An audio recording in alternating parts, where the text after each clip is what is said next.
and this is why they should be abolished. Let's begin.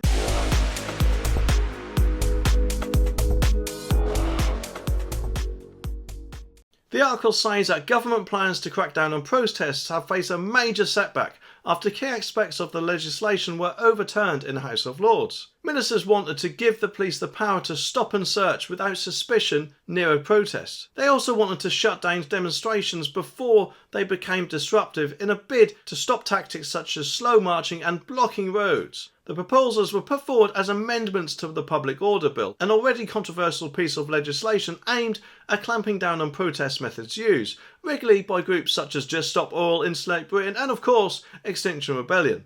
But critics called the plan to shut down the protesters before they escalate an attack on the right to protest, and on Tuesday night peers rejected it by 254 votes to 240. Now hang on, before anyone says anything, everyone does indeed have a right to protest, but it must be done peacefully, and they shouldn't be holding things up like people trying to get to work and things like that, or damaging things by either breaking them or chucking stuff on them, such as paint or crap or whatever, because those things are going way beyond surely the legal boundary of what is actually referred to as a peaceful protest, and is actually therefore going into criminal behaviour, and therefore something needs to be done, because otherwise these people are just going to escalate things more and more and more, aren't they? Maybe even attracting people who don't actually want to join their cause but do actually want to cause damage to things, and maybe some people might actually use that as an excuse and get a lighter sentence as a consequence. It's just ridiculous, isn't it? And so far it's making a complete mockery of our justice system. And of course a little while ago, as we all know, a man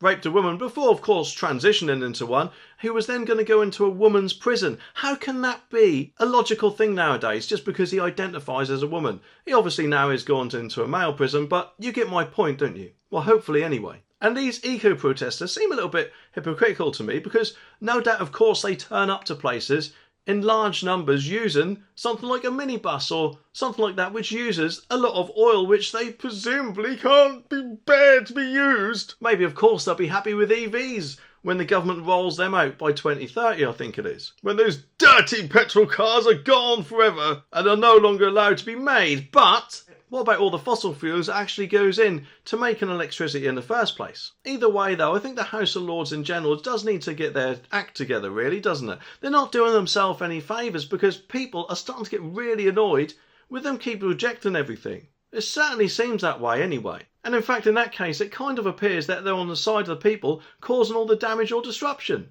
So how can a government entity do that? Unless I'm wrong, of course, let me know in the comments. Both amendments cannot be sent back to the Commons because they were only added to the bill as it was introduced in the Lords. The second, a bid to let the police exercise stop and search without suspicion, was also heavily defeated by the peers, who warned shoppers that John Lewis could end up being frisked and even face arrest. Former senior police officer and Liberal Democrat peer Lord Paddock said these are significant expansion of police powers at a time when confidence in the police is waning. I can kind of see what they're talking about the John Lewis thing, but the fact is, how many times have we seen these people walk around museums, perfectly normal, and then just take paint or glue or whatever else out and either chuck it on something or handcuff themselves to something, so they can't have it both ways. And if you think that once again the Lords have gone a little bit too far, then the thing in this video is a massive reason for the House of Lords to be abolished once and for all.